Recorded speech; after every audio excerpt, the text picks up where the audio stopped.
Hello बच्चों, कैसे हो आप लोग। आज मैं आप लोग को पढ़ाने जा रही हूँ दो मेढकों की यात्रा, जो जापानी लोक कथा पर आधारित है। तो चलिए शुरू करते हैं।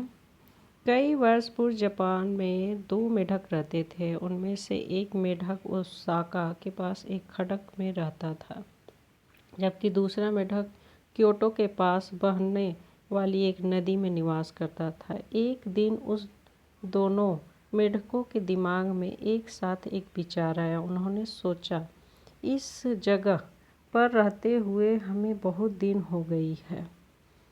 अब हमें यहाँ से निकलकर बाहर का संसार भी देखना चाहिए। यह संयोग ही था कि क्योटो के पास रहने वाले मेढक ने ओसाका जाने का निश्चय किया, जबकि ओसाका में रहने वाले मेढक ने क्योटो जाने का निर्णय किया। अगले ही दिन दोनों मेढकों ने अपनी अपनी यात्रा प्रारंभ कर दी। क्योटो और ओसाका शहरों को जोड़ने वाला एक ही मार्ग था। दोनों ही मेढक उसी मार्ग पर अपनी अपनी मंजिल की ओर चल दिए। मार्ग में एक स्थान पर दोनों मेढकों की भेंट हो गई। उन्होंने एक दूसरे से हाथ मिलाया और फिर आपस में बातचीत करने लगे। तभी ओसाका के मेढक ने क्योटो के मेढक से पूछा, तुम कहाँ जा रहे हो मित्र? क्योटो के मेढक ने उत्तर दिया, मैं ओसाका जा रहा हूँ। यह सुनते ही ओसाका का मेढक प्रसन्न होकर बोला, क्या बात है, मैं क्योटो जा रहा हूँ। दोनों ही मेढक चलते चलते बहुत थक चुके थे, इसलिए उन्होंने थोड़ा आराम करने का निश्चय किया। फिर वे पास ही स्थित एक बड़ी चट्टान की छाया में जा बैठे। तभी ओसाका का मेढक बोला, कितना अच्छा होता अगर हमारा आकार थोड़ा बड़ा होता। क्योटो के मेढक ने आश्चर्य से पूछा, आकार बढ़ने से क्या होता है?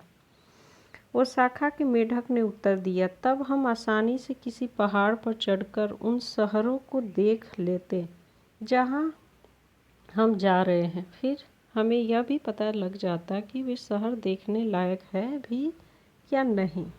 यह सुनकर क्योटो का मेढक बोला, इसमें कौन सी बड़ी बात है, यह कार्य तो हम अभी भी कर सकते हैं। वह कैसे? ओसाका के मेढक ने आश्चर्य से पूछा। क्योटो के मेढक ने उसे समझाते हुए कहा, यह कार्य तो बहुत आसान है। यदि हम पास के पहाड़ पर चढ़कर एक दूसरे का सहारा लेते हुए अपने पिछले पैरों पर खड़े हो जाए तो फिर हम आसानी से उन शहरों को देख सकते हैं जहां हम जाना चाहते हैं। ओसाका का मेढक क्योटो की झलक देखने के लिए इतना उत्सुक था कि वह दौड़कर पास के पहाड़ पर चढ़ने लगा। यह देखकर क्योटो का मेढक भी उसके पीछे दौड़ा।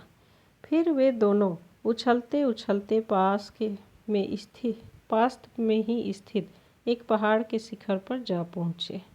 दोनों मेढक अपनी लंबी यात्रा के कारण बहुत थका हुआ अनुभव तो कर रहे थे, लेकिन उन्हें इस बात की खुशी थी कि वे उन शहरों को देख सकेंगे जिन्हें देखने के लिए वे लंबी यात्रा करके वहां तक आए थे।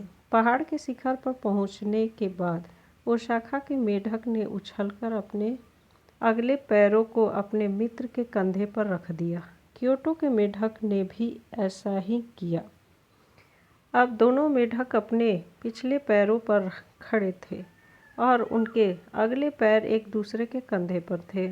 उन्होंने एक दूसरे को कसकर पकड़ रखा था ताकि वे पहाड़ के नीचे न गिर जाए। लेकिन उन दोनों ने एक बात की ओर ध्यान नहीं दिया था। उन्होंने अपनी पीठ उन्हीं शहरों की ओर कर रखी थी जिन्हें वे देखना चाहते थे। इस प्रकार दोनों मेढकों के गलत तरीके से खड़े होने का कारण ओसाका से आया हुआ मेढक ओसाका को ही देख रहा था, जबकि क्योटो के मेढक की नज़र क्योटो की ही पड़ रही थी। इस प्रकार दोनों ही मेढक अपने प्रिय शहर को नहीं देख पा रहे थे। तभी ओसाका का मेढक बोला, ओह, लगता है मैंने यहाँ तक आकर अपना समय ही नष्ट किया है। क्योटो तो बिल्कुल ओसाका की तरह ही दिखता है। क्योटो से आए मेढक को भी अनुभव हो रहा था कि ओसाका भी क्योटो की तरह ही है। फिर दोनों मेढक अपने अपने घर लौट गए। यह किसने लिखा है? टीनी डॉट पब्लिकेशन से सवारा गया है। थैंक यू बच्चों।